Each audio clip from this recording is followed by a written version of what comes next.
I'm Non-Zero Sum James, your companion on this exploration of win-win games.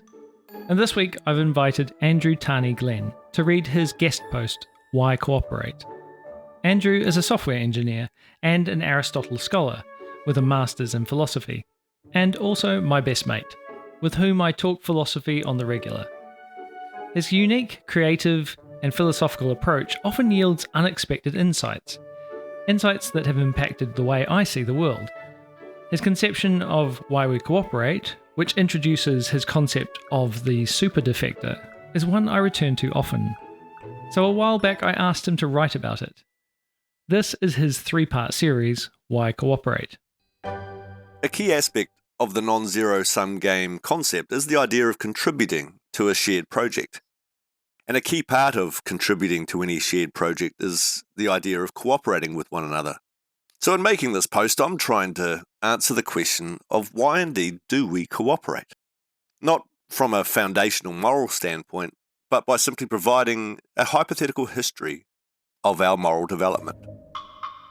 That we should cooperate might seem self-evident to us modern cooperators, living in democratic societies, paying taxes, and generally participating in the shared project of society.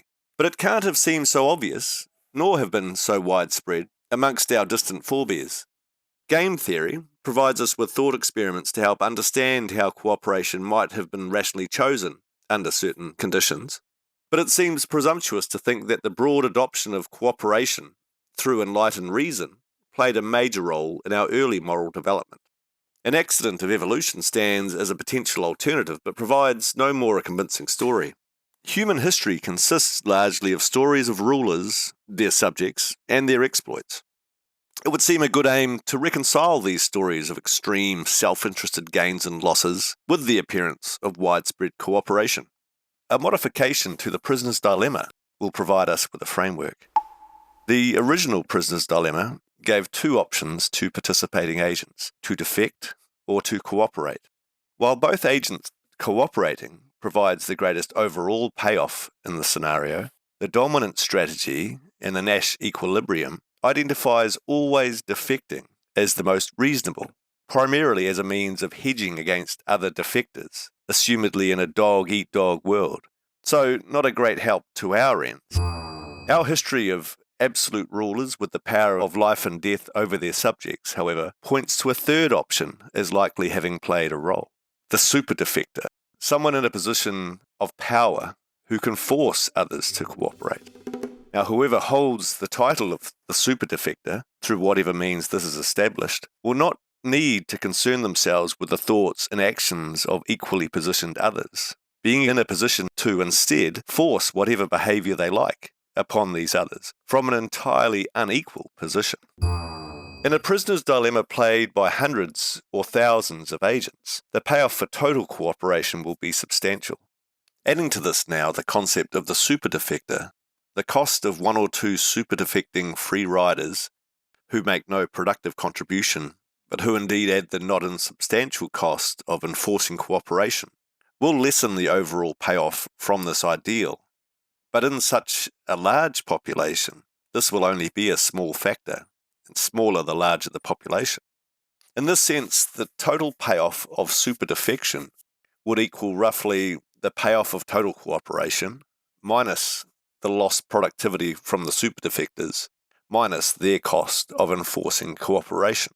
Comparing this to the uncoordinated dog-eat-dog alternative of widespread defection amongst a population of equally privileged agents, we can see that while the super-defector stands as a great affront to our modern expectations of fairness and justice, it does provide a highly productive alternative to the initial state of nature.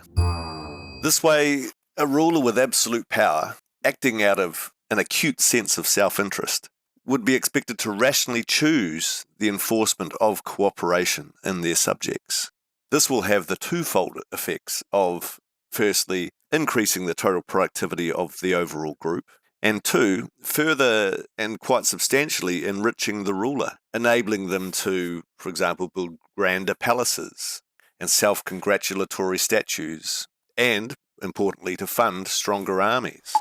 But for all the value this entails, this seems, and historically has been, an unstable situation, upheld only by continual force, with the implication that our morals, in the basic sense of widespread cooperation, would be subject to collapse the moment this force is removed or supplanted by a different or greater force.